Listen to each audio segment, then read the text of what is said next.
నమస్కారం. లక్ష్మి చెప్పే కథలకు స్వాగతం. వీణులతో వీక్షించటానికి సిద్ధం కండి. ప్రియ సఖులు, ఇప్పుడు మనం ప్రముఖ రచయిత శ్రీ పివిఆర్ శివకుమార్ గారు రచించిన తిరుపత బాబాయి పరపత అనే ఓ చక్కటి కథను విందామండి. ఈ కథ 1971 ఆగస్టులో జ్యోతి మాసపత్రికలో ప్రచురింపబడింది. ఇక కథ మొదలు పెట్టేస్తున్నానండి. నువ్వు బిఈ చదువుకోవటానికి మాకేమీ అభ్యంతరం లేదోహో అని యూనివర్సిటీ వాళ్ళు అంతకుముందే తమ యూనివర్సిటీలో పియూసీ పాస్ అయిన సుందర్రావుకి తెలియచేసిన నాడు అతగాడి సంతోషానికి అంతులేదు. అతడితో పాటే ఇంటిల్లి పాదేను. మా వాడికి బిఈలో సీట్ వచ్చిందండి. ఇరుగింటి పొరుగింటి పొల్లమ్మల అందరితోనూ చెప్పి మురిసిపోయింది అతగాడి తల్లి. మా అన్నయ్య ఇంజనీర్ కాగానే నాకు ఎన్ని బంగారు గాజులు, గొలుసు, ఇంకా టెర్లిన్ లంగాలు, గౌన్లు అన్నీ కొనిపెడతాడు. నేస్తాలందరికీ చాటింది 6 ఏళ్ల ఆఖరి చెల్లి. Wish you best of luck అనే ఉత్తరాలతోట చేయి దులుపుకున్నారు. వాళ్ల బతుకులే బతకలేక సతమతమవుతున్న ఇద్దరన్నలు. యూనివర్సిటీ వాళ్ళకి అభ్యంతరం లేకపోయినా పరంధామయ్య గారికి మాత్రం కొండంత అభ్యంతరకరంగా ఉంది కొడుకును ఇంజనీరింగ్కు పంపటం.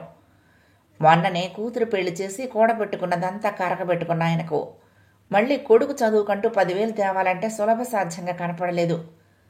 శుభ్రంగా ఉన్న ఊళ్ళోనే బీఎస్సీ చదువుకుంటే సరిపోదు అన్నాడాయన కొడుకుతో. ఆహా, సరిపోతుంది, ఎందుకు చాలదు? పెద్దవాళ్ళిద్దరికీ ఒక్కడికే తమ సంసారాన్ని గడుపుకోవడమే చేత కావటం లేదు. వీడిని కూడా అలాగే తయారు చేయండి. మనల్ని చివరి రోజుల్లో ఆదుకోవటానికి ఒక్కళ్ళే ఉండరు. ఏమైనా సరే వీడు బియ్యి చదవాల్సిందే. అంతగా అయితే నా మెళ్ళవి చేతులవి అమ్మనైనా అమ్మేస్తాను. ఆ బ్యాంకులోది కాస్త పెట్టారంటే వాడి చదువు పూర్తవుతుంది. తర్వాత వాడే చేస్తాడు చెల్లెలి పెళ్ళి. స్థిరంగా ఉంది తల్లి గొంతు. కాకపోతే అప్పు చేసి చదివించండి నాన్న. నా చదువు పూర్తి కాగానే తీర్చేస్తాను. ఇండియాలో ఇంజనీర్లకు ఇంకా డిమాండ్ ఉందనే భ్రమ సుందర్రావుకి. ఏమీ మాట్లాడలేదు పరంధామయ్య. ఆయనకి తమ కొడుకు ఇంజనీర్ కావాలనే ఉంది. కానీ పైసలు లేవన్నవే ఆయన బాధ. ఏవైనా సరే చదివిద్దామని నిర్ణయించుకున్నాడు ఆయన. ఎదురుగా కనపడుతున్న భారాన్ని కనపడిన వాడి మీదకు నెడుతూ వైజాగ్కు తరలి వెళ్ళాడు జీవితం మీద ఆశతో సుందర్రావు. ఆ 5 ఏళ్ళు సుందర్రావు కన్నా ఈస్ట్మన్ కలర్ కలలకు అంతే లేదు. కష్టపడి చదువుతున్న తను తప్పక ఫస్ట్ క్లాసులో పాస్ కావాలి. వెంటనే మంచి ఉద్యోగంలో చేరిపోవాలి. తన కోసం నగలమ్మటానికి సిద్ధపడ్డ అమ్మ ఒళ్ళంతా బంగారంతో నింపాలి.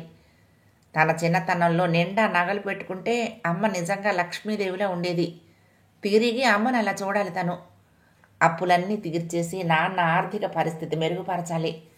After all high school teacher ఉద్యోగంతో తనని చదివిస్తున్నారంటే ఆయన పడుతున్న కష్టం తనకు తెలియంది కాదు.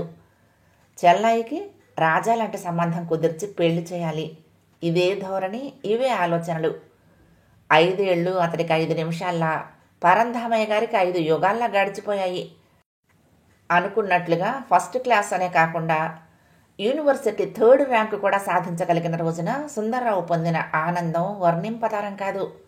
అయిన అప్పు, కరిగిన నగలు అతన్ని కలవరపెట్టనే లేదు. బోడి అప్పు 3 రోజుల్లో తీర్చేయను అనుకుంటూ నీరసనగా చూశాడు వాటి వంక. మార్కులు వచ్చి 10 రోజులవుతోంది. అనుకున్న దానికన్నా 4 మార్కులు ఎక్కువే వచ్చాయి సుందర్రావుకి. ఆ రోజు ఉదయం బయటికి పోబోతూ కొడుకును కేకేశారు పరంధామయ్య గారు. ఆయన పని కట్టుకుని పీల్చారు అంటే విశేషమే ఉంటుంది. వెళ్ళాడు సుందర్రావు. ఇవాళ 10 గంటలకు వెళ్ళు, ఆ రామానుజం గారిని కలుసుకో ఒకసారి. వాళ్ళ ఫ్యాక్టరీలో ఏదో ఖాళీగా ఉందిట చెప్పాడు. రామానుజం గారు అదే ఊళ్ళో పేరున్న పెద్ద ఫరంకి మేనేజర్. చిన్నతనం నుండి కలిసి చదువుకున్న వాళ్ళు కావటాన కుచేల కృష్ణుల స్నేహం వాళ్ళిద్దరిది. పేపర్లో అడ్వర్టైజ్మెంట్ రాలేదే నెమ్మదిగా అన్నాడు సుందర్రావు. రోజు పబ్లిక్ లైబ్రరీలో ఇంగ్లీష్ పేపర్లన్నీ తీరిగ్గా తిరగేస్తున్నాడు. పెద్దవాళ్ళు ఇప్పించే ఉద్యోగాలకి పేపర్ ప్రకటనలు ఉండవని తెలియని పూర్ ఫెలో. అడ్వర్టైజ్మెంట్ పడనక్కర్లేదోయ్. ఆయనతో నేను నిన్ననే మాట్లాడాను. ఆయన ఎలాగో ఇరికిస్తాడు. ఆ టెస్టిమోనియల్స్ అవి తీసుకువెళ్ళి వాళ్ళ కలుసుకో. కొద్దిగా విసుగు ధ్వనించింది పరంధామయ్య కంఠంలో. అవును కాదు అనలేదు సుందర్రావు. ఏమిట్రా ఇంకా ఆలోచిస్తున్నావు సంశయంగా అన్నాడు పరంధామయ్య. కొడుకు ఎంఈకి వెళ్తానంటాడేమోనని కంగారు పడుతూ. క్షమించండి నాన్న, నా ర్యాంకు మీద, స్వశక్తి మీద నాకు నమ్మకం ఉంది. తండ్రి అంటే వణికిపోయే సుందర్రావు ఆ మాటలు ఎలా అనగలిగాడో అతనికే తెలియదు. ఉలిక్కి పడ్డాడు పరంధామయ్య. అంటే ఏమిట్రా నీ ఉద్దేశం? సూటిగా ఏడు. నా తెలివితేటల వల్ల, నా మార్కుల వల్ల కాక ఒకరి సహాయ సంపత్తుల వల్ల దొరికే ఉద్యోగాన్ని నేను చేయదలుచుకోలేదు నాన్న. పరంధామయ్యకి చిర్రెత్తుకొచ్చినట్లు ఆయన మాట తీర చెబుతోంది. అఘోరించవలేవోయ్, నీ స్వశక్తి మీద ఉద్యోగం రావాలంటే ఏళ్లు పడుతుంది. రోజు పేపర్లో చూడటలేదా ఎంతమంది నిరుద్యోగ ఇంజనీర్లు రిక్షా తెక్కుతోంది. ఈ రోజుల్లో నీ బోడి మార్కులు చూసి ఎవడో ఉద్యోగం ఇచ్చేది? వెళ్ళు వెళ్ళు, పిచ్చి కబుర్లు చెప్పకుండా వెళ్ళి ఆయన కలుసుకో. కోపంగా అరిచి బయటకు వెళ్ళిపోయాడాయన. కానీ సుందర్రావు మాత్రం కదలలేదు. చూస్తూ ఉండగానే గంటలు రోజులుగాను, రోజులు నెలలుగాను నాయకులు పార్టీలు మార్చడంత వేగంగా మారిపోతున్నాయి. 7వ క్యాలెండర్ కాగితం చించుతూ అలాగే ఆగిపోయాడు సుందర్రావు. అప్పుడే రిజల్ట్స్ వచ్చి 7 నెలలు గడిచిపోయాయా? మతిపోయింది అతడికి. ఈ 7 నెలల్లోనూ ఎన్ని ఉద్యోగాలకు అప్లై చేశాడో లెక్కలేదు. చాలా అప్లికేషన్లు చిత్తుబుట్టలకే ఆహుతి కావటం విచిత్రం. కొన్ని ఉద్యోగాలకు మాత్రం ఇంటర్వ్యూలు వచ్చాయి. కానీ అవి ఖర్చు పెంచడానికి తప్ప జీవితం ఇవ్వటానికి తోడ్పడలేకపోయాయి. 100లు ఖర్చయ్యాయి కానీ 100 రూపాయల ఉద్యోగమైనా రాలేదు. కొందరు సెకండ్ క్లాసులో పాస్ అయిన మిత్రులు సైతం ఏవో ఉద్యోగాలు పెద్దవో చిన్నవో సంపాదించుకోగలిగారు. కానీ సుందర్రావు మాత్రం అలాగే పాస్ అయిన కొత్తల్లో ఎంతో ఘనకార్యం సాధించినట్లు సెకండ్ క్లాస్ వాళ్ళందరి వంక నిరసనగా చూసేవాడు. ఈరోజు వాళ్ళ ముందర తలెత్తుకోవాలంటే ఏదో తప్పు చేసిన వాడిలా ఉంది అతడికి. మొన్నటిదాకా ఏమీ తోచనప్పుడల్లా వీధులన్నీ తిరిగి తిరిగి ఇల్లు చేరేవాడు. కానీ ఈ మధ్య బజార్లోకి వెళ్ళాలంటేనే భయంగా ఉంటుంది. స్నేహితులంటే భయం. రిజల్ట్స్ రాగానే అందరితోనూ చెప్పాడు, యూనివర్సిటీ 3rd ర్యాంకోయ్ అంటూ. అదే పెద్ద ప్రమాదం అయిపోయింది ఇప్పుడు. బజార్లోకి వెళ్తే చాలు ఎవడో ఒకడు కనపడటం, ఏదో ఒకటి అనటం. ఏరా ఎక్కడైనా జాబ్ దొరికిందా అని అడుగుతారు. రాలేదని వాళ్ళకి తెలుసు. లేదని చెప్పించటం, ఏడ్చే కళ్ళని చూసి నవ్వటం వాళ్ళకి వినోదం. లేదురా ఇంకా అన్న సుందర్రావు సమాధానం వినగానే పెద్దగా ఆశ్చర్యం ప్రకటించటం. ఇంకా రాలేదు? అదేమిట్రా, యూనివర్సిటీ ర్యాంకు హోల్డర్వి వేధవది సెకండ్ క్లాసులో పాస్ అయిన సుబ్బారావు, ఆంజనేయులు సంపాదించేశారు ఉద్యోగాలు. నీకు ఇంకా రాలేదు? ఈ మార్కులు గొప్పంతా కాలేజీ కాంపౌండ్లోనేరా. బయటకు వస్తే ఇక వీటినెవడు చూస్తారు? ఉత్తరాయణమో దక్షిణాయనమో ఈ రెండూ లేనిదే ఈ రోజుల్లో ఉద్యోగాలు ఎక్కడివి? అందులోనూ ఇంజనీర్లకి. ఇంకొక స్నేహితుడి కామెంట్. అన్నట్లు ఆ రామానుజం గారు మీ ఫాదర్కి ఫ్రెండేనేమో, ఆయన్ని పట్టకపోయావా? మరొక మిత్రుడి ఉచిత సలహా. ఏదో స్నేహం ఉన్నంత మాత్రాన ఉద్యోగాలు ఇచ్చేస్తారట్రా మరొక స్నేహితుడి ఉవాచ. ఆయన ఇస్తానన్నారు, నేనే వద్దన్నానంటే నమ్మకపోగా మొహం మీదే నవ్వేస్తారని భయం వేసింది సుందర్రావుకి. ఆఖరిగా, ఏమిటో ఇంత కష్టపడి చదివిన నువ్వు ఒకటే, ఏమి చదవని మేము ఒకటే, ఎందుకు చదివినట్లు సానుభూతిని జాలిని వలకబోస్తున్నట్లుగా వ్యంగ్యానికి సానుభూతి కోటింగ్ జోడిస్తూ వెళ్ళిపోయారు వాళ్ళు. ఒళ్ళు మండిపోయింది సుందరానికి. ఒరే, విద్య కేవలం ఉద్యోగాల కోసమే కాదురా, విజ్ఞానం కోసం కూడా. ఇవాళ కాకపోయినా మరొక 4 రోజులకైనా నాకు ఒక ఉద్యోగం దొరకపోదు. కానీ మీ బ్రతుకులు మాత్రం ఎన్నేళ్ళైనా ఇలా రోడ్లు సర్వే చేయటానికేరా. రికమెండేషన్లే పట్టదలుచుకుంటే ఈ రామానుజం గారు కాకపోతే బెంగళూరులో పనిచేస్తున్న మా బాబాయ్ అయినా ఇప్పించకపోడురా. కానీ స్వశక్తి మీద నిలిచినాడే నీ వ్యక్తిత్వానికి ఒక విలువ. చూస్తూ ఉండండి, మీ ముందే మరొక 4 నెలలకైనా జాబ్ సంపాదించి మీ అందరూ ఏడుస్తూ ఉండగానే అంతస్తులను అందుకుంటా. మనసులోనే కసితీరా అరిచాడు. పెళ్లి కాని ఆడపిల్లలన్నా, ఉద్యోగం లేని మగవాళ్ళన్నా ఇంట్లో వారికంటే లోకులకే ఇంట్రెస్ట్ ఎక్కువ. ఇరుగు పొరుగు వారందరికీ ఇదే పట్టుకుంది. ఏమమ్మా వదినా, మీ వాడు అదేదో ఫస్ట్ని పాస్ అయ్యాడు అన్నావు కదా, ఇంకా ఎక్కడ ఉద్యోగం కుదరలేదు అంటుంది సావిత్రమ్మ మధ్యాహ్నం తీరుబడిగా తిష్టవేసి. ఏమి నౌకరీలో లేదు, ఏం చదివినా రావటం లేదు. పాపం సొమ్ములు కూడా అమ్ముకుని మరీ చదివించే, ఫలితం లేకపోయే. మరొక పోచమ్మ సానుభూతి. ఎంత కోపం వచ్చినా ఎవరినైనా ఏమనగలదు సుభద్రమ్మ. కొడుకునే సాధించేది. ఇరుగు పొరుగు ఏమంటున్నారో వింటున్నావుగా. ఏం కర్మరా నీకు? నిక్షేపం వల్లే చదువుకున్నవాడివి. నాన్నగారి మాట విని ఆయన్నెవరినో కలుసుకోరాదు?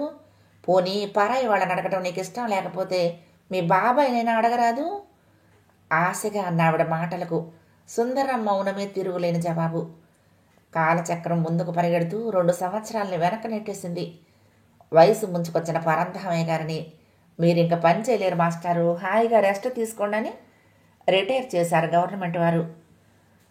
సుందర్రావును మాత్రం పని చేద్దువు గాని రావోయ్ అని పిలవలేదు. పరంధామయ్య గారికి వచ్చిన ప్రావిడెంట్ ఫండ్స్ వగేరాలన్నీ పుత్రుడు తీర్చేదాకా ఆగలేని అప్పుల వాళ్ళు జమ కట్టుకుపోయారు. వట్టి చేతులతో స్కూల్ గేటు దాటారు ఆయన.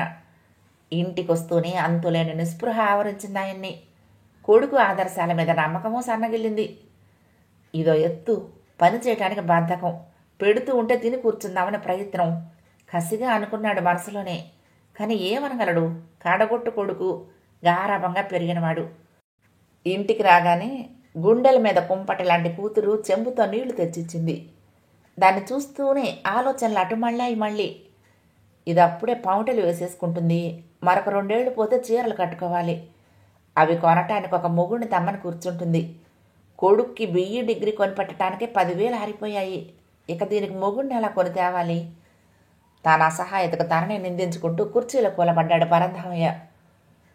ఈ మధ్య రిటైర్ అయిన 3 నెలల నుంచి తండ్రి తనతో మాట్లాడటం మానివేశారన్న సంగతి గమనించినా మనసులోనే ఏడ్చుకుని ఊరుకున్నాడు సుందర్రావు.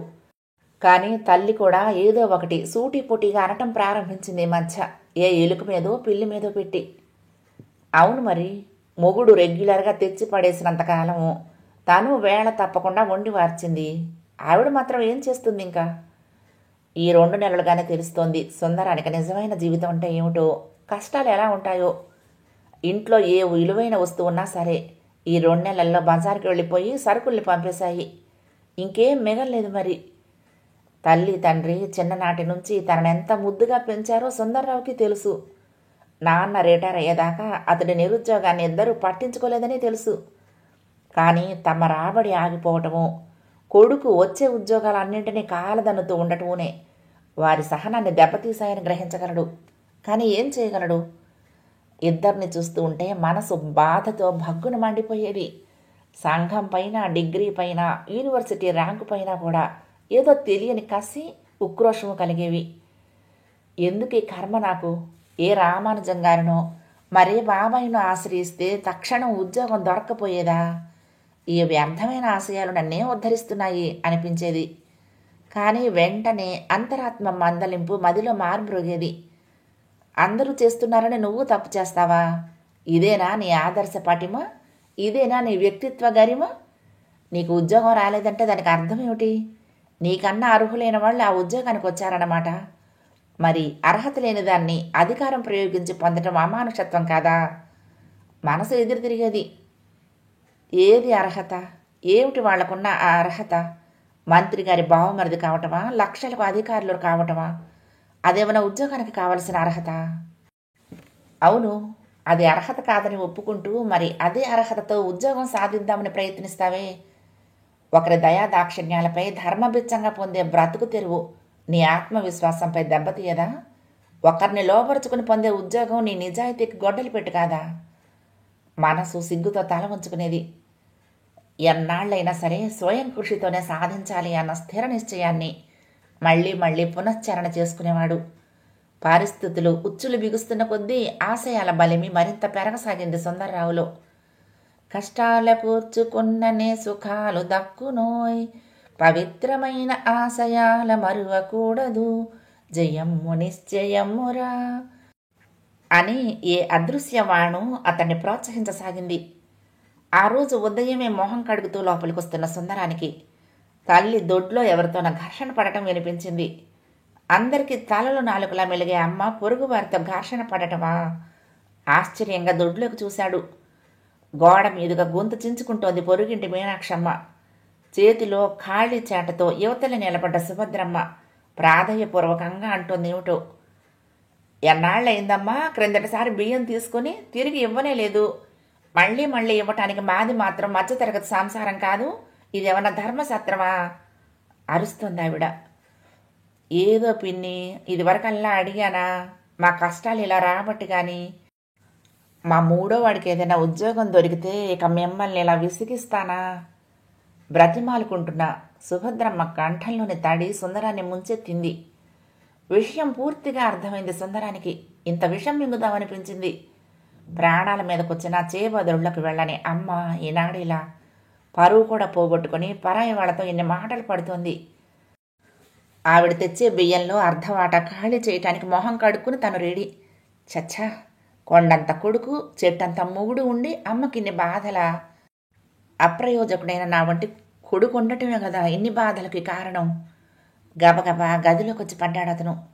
విపరీతంగా బాధిస్తోంది. తలనొప్పిగా ఉంది. చిన్నప్పటి నుండి ఉదయమే అలవాటైన కాఫీ నెల రోజులుగా బంద్ కావడంతో రోజు కొద్దిగా తలనొప్పి ఉంటూనే ఉంటుంది. పైగా ఇప్పుడు చూసిన దృశ్యం నదీ ప్రవాహాన్ని కలుషితం చేసే బురద నీటిలా మనసునంతటిని కాల్చివేసింది. మరొక శరాఘాతం మర్నాడు ఉదయమే తగిలింది. రిటైర్ అయినప్పటి నుంచి 11 గంటల దాకా భోంచేయని పరంధామయ్య గారు ఆ రోజు 9 అన్నీ ముగించుకుని బయటకు బయలుదేరటం ఆశ్చర్యం కలిగించింది సుందర్రావుకి. చెల్లెల్ని పిలిచి అడిగాడు, ఎక్కడికి బయలుదేరారు నాన్న అని. మన బంగారయ్య కొట్లో అకౌంట్ గుమస్తా కావాలట, నాన్న వెళ్తున్నారు. పీడుగు దెబ్బతిన్నట్లు కూలిపోయాడు సుందరం. 60 ఏళ్ళు వస్తున్న నాన్న ఇంకా ఈ వయసులో బండ చాకరీతో తమని పోషించటానికి సిద్ధపడ్డారా? ఇంత వయసు వచ్చాక అమ్మ ఇరుగు పొరుగు వారిని దేవురించి తనను మేపుతోంది.